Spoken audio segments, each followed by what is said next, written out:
नमस्कार मित्रांनो. तर 20 ऑगस्ट गुरुवारच्या दिवशी आपल्याला असं बघायला मिळतंय की जानू विश्वा यांच्या मेहंदीचा कार्यक्रम होतो. लक्ष्मी म्हणते, मेहंदीचा कार्यक्रम झाल्यावर वाटतं की आता सगळं व्यवस्थित होईल. जानू म्हणते, आई, माझ्या सुखी संसाराचं तू स्वप्न बघितलं होतंस ना, ते स्वप्न आता पूर्ण होतंय. लक्ष्मी जानू खूप खुश असतात. तर विश्वाला टेन्शन येत असतं. लग्न झाल्यानंतर बाबा एक्सेप्ट करतील का या विचारात तो असतो. लक्ष्मी म्हणते, जानू विश्वा, तुम्ही दोघं सुखाने संसार कराल याची मला पूर्ण खात्री आहे. तर इथे जयंत सुटणार असतो. जयंत कोणाची तरी वाट बघत असतो. तिथे एक बाई येते. जयंत म्हणतो, मला माहिती होतं तू नक्की येणार. तू वकिलांना भेट आणि माझ्या सुटकेचे सगळे पेपर्स वगैरे तयार करून घे. मला लवकरात लवकर इथून बाहेर पडायचे. ती बाई म्हणते, जयंत, टेन्शन घेऊ नको, मी आहे ना, मी सगळं व्यवस्थित करेन. जयंत खुश होतो आणि ती बाई निघून जाते. जयंत म्हणतो, जानू, मी येतोय, पुन्हा तुझ्या आयुष्यात येतोय. तू जिथे कुठे असशील ना तिथे सावध राहा, मी येतोय. जयंत बाहेर पडल्या पडल्या जानूला गाठायचं ठरवतो. आता 7 वर्षानंतर जयंत तर सुटतोय, पण जानू विश्वा यांचं लग्न तो स्वतःच्या डोळ्यांनी बघू शकेल का, हे बघणंही तेवढंच इंटरेस्टिंग असेल. तर या सगळ्याची सुरुवात अशी होतीये की जानू अचानक कुणाला न सांगता घराबाहेर पडली आहे. जानू घरात कुठेच नाही आहे. ती घराबाहेर कुठे गेली हे कुणाला माहिती नाही आहे. म्हणजे जानू गायब झाली आहे असं लक्ष्मीला वाटतं. लक्ष्मीचं टेन्शन वाढत असतं. पुन्हा जयंत आला तर नाही ना, जयंतने काही केलं तर नाही ना, याची तिला भीती वाटत असते. जानू विश्वा यांना लक्ष्मी फोन लावते, पण ते काही दोघं फोन उचलत नाही. लक्ष्मी त्या दोघांना शोधायला निघालेली असते आणि तेवढ्यात तिथे जानू विश्वा येतात. लक्ष्मी खूप चिडते आणि जानूला विचारते, जानू, कुठे होतीस तू, कुठे गेली होतीस न सांगता. जानू म्हणते, आई, माझं एक महत्त्वाचं काम आलं होतं, त्यासाठी मी गेले होते. पण आता यापुढे असं होणार नाही. मी न सांगता कुठेच जाणार नाही. चला, मेहंदीचा कार्यक्रम करायचा आहे ना, आपण एन्जॉय करू. लक्ष्मीची नजर जानूच्या हाताकडे जाते. लक्ष्मी विचारते, जानू, तुझ्या हातावर मेहंदी, ही मेहंदी कोणी काढली आणि तू मेहंदी काढायसाठी बाहेर गेली होती आम्हाला न सांगता. जानू, खरं सांग.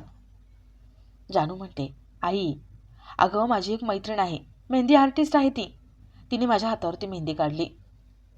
जानू खोटं बोलते हे लक्ष्मीला कळतं. लक्ष्मीच्या डोळ्यात पाणी येतं. लक्ष्मी म्हणते, जानू, अगं, तुझा एवढा महत्त्वाचा दिवस आहे, मेहंदीचा कार्यक्रम आहे, आणि मी तुला ओरडते. त्यामागे कारण आहे. 7 वर्षांपूर्वी जे काही घडले ना, ते अजूनही माझ्या डोळ्यासमोर आहे. 7 वर्षापूर्वी निवास गेले, भावना माझ्यापासून दुरावली. तेव्हापासून वाटतं की माझी सगळी मुलं माझ्या जवळ असावी, माझ्या नजरेसमोर असावी, आणि म्हणून मी तुला बोलले. पण जानू, मला माहिती आहे तू खोटं सांगितले. तुला जेव्हा कधी खरं कारण सांगावंसं वाटेल ना, तेव्हा सांग, मी आहे. जानू म्हणते, आई, आता पुन्हा हे असं होणार नाही. चला, एन्जॉय करू आपण, म्युझिक लावा, डान्स करूया आपण. सगळे म्युझिक ऑन करतात आणि डान्स करायला सुरुवात करतात. तर इथे आरव रमा फोनवरती बोलत असतात. आरव त्याच्या घरी काय काय चालू आहे हे रमाला सांगतो आणि रमाच्या घरी काय काय होते ते ती आरवला सांगते. तर इथे आनंदी लक्ष्मीच्या घरी काम करत असते. आनंदी मनात म्हणते, संतोष मामाला लक्ष्मी आजीने सांगितलं होतं की कॅश नको देऊ, चेक दे, पण तरी त्याने कॅश दिली. काहीतरी हे डाऊटफुल आहे. मला तरी आईने सांगितलं होतं, संतोष मामा पैशांच्या बाबतीत जरा हापापलेलाच आहे, त्यामुळे जरा मला त्याला एक्सपोज करावंच लागेल. तो कसा आहे ना, सगळ्यांसमोर आणावंच लागेल. आनंदी थोडा विचार करून पुन्हा आपल्या कामाला लागते. तर इथे लक्ष्मी विश्वाला शोधत असते. विश्वा जानूच्या रूममध्ये आहे हे तिला कळतं आणि ती जानूच्या रूमकडे जाते. तर इथे विश्वा आपल्या वडिलांना फोन लावतो आणि त्यांना लग्नाबद्दल काहीच सांगत नाही. विश्वाच्या वडिलांनी सांगितलेलं असतं की जानूला जो एक मुलगा आहे तो मुलगा सोबत येता कामा नये, आणि त्यांना त्याचमुळे म्हणजे जानूसोबतच्या त्या मुलामुळेच प्रॉब्लेम असतो आणि त्यामुळेच ते लग्नाला नकार देत असतात. विश्वा जानूसोबत लग्न करतोय हे त्याने त्याच्या वडिलांना सांगितलेलं नसतं. विश्वा कन्फ्यूज असतो. जर आपण वडिलांना लग्नाबद्दल सांगितलं तर हे लग्न होऊ देणार नाहीत ते. आणि लक्ष्मी आत्याला सांगितलं की वडील लग्नाला तयार नाही तर ती हे लग्न होऊ देणार नाही. विश्वा काय करावं काय नाही या विचारामध्ये असतो.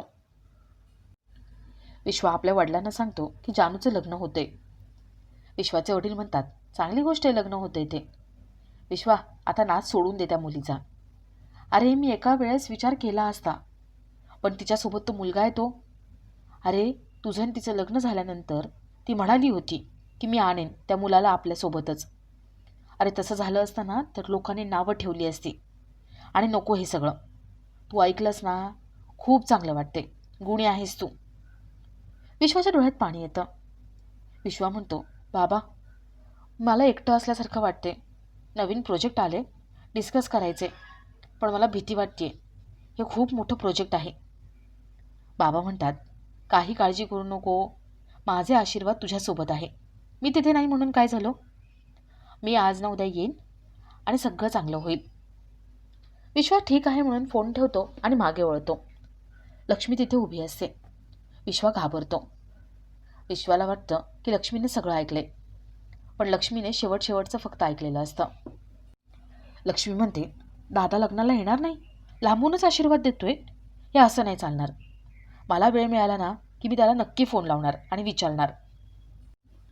विश्वा मनात म्हणतो, नाही नाही, आत्याला जर कळलं की बाबांचा विरोध आहे या लग्नाला तर ती सुद्धा विरोध करेल. विश्वा म्हणतो, आत्या बाबा बिझी आहेत म्हणून येत नाहीत, पण नंतर ते घरी येतील ना आणि सगळं छान होईल.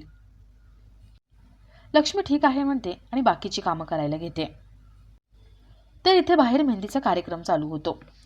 सगळे छान एन्जॉय करत असतात, सगळे डान्स करत असतात. तर इथे सिद्धू आपल्या रूम बाहेर उभा असतो आणि भावना तिथे येते.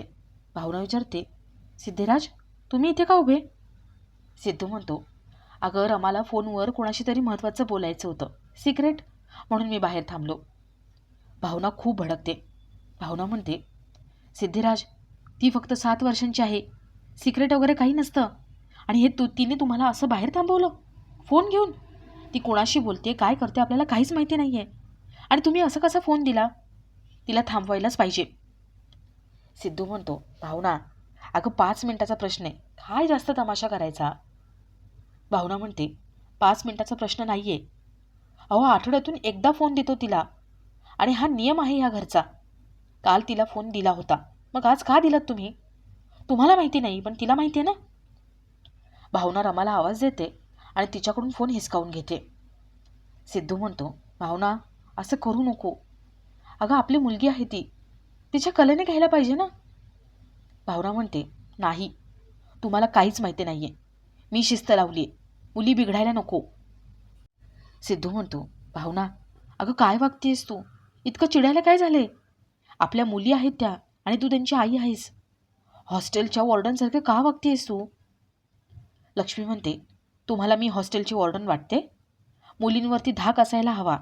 तुम्ही नव्हता 7 वर्षांपासून, मी आहे, आणि मी मुलींना लहानाचं मोठं केले, धाक दाखवलाय, आणि त्यामुळे हे सगळं होते. सिद्धिराज तुम्ही आल्या आल्या मुलींना बिघडवू नका. भावना आपल्या मुलीचा हात धरते आणि तिला घेऊन जाते. सिद्धूला परकेपणाची जाणीव होते. त्याला खूप वाईट वाटतं. तर इथे जानूच्या हातावर सगळे मेहंदी काढत असतात. जानूचं लक्ष विश्वाकडे जातं. जानू विश्वाला म्हणते, विश्वा एक चॅलेंज देते, तू पूर्ण नाही करू शकणार मला माहिती आहे. विश्वा म्हणतो, करणार, तू सांग. जानू म्हणते, माझ्या हातावर तू मेहंदी काढायची. विश्वा ते चॅलेंज एक्सेप्ट करतो आणि जानूच्या हातावर मेहंदी काढायला घेतो. विश्वा सगळ्यांना म्हणतो, तुम्ही सगळ्या पुरुषांनी आपापल्या बायकांच्या हातावर मेहंदी काढायची आहे. सगळे आपापल्या बायकांच्या हातावर मेहंदी काढायला लागतात. सगळे गप्पा मारत असतात, हसत असतात, आणि लक्ष्मी आनंदाने त्यांच्याकडे बघत असते. तर इथे सिद्धू रागावून आपल्या रूममध्ये बसलेला असतो. भावना त्याच्याशी बोलायला येते.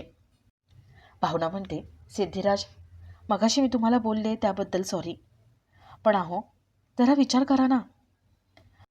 मी माझ्या पद्धतीने त्यांना वाढवले आणि तुम्ही आल्यावरती तुम्ही त्यांना सूट देताय. अहो मुलींना काय वाटेल? मुली कंपेअर करायला लागतील.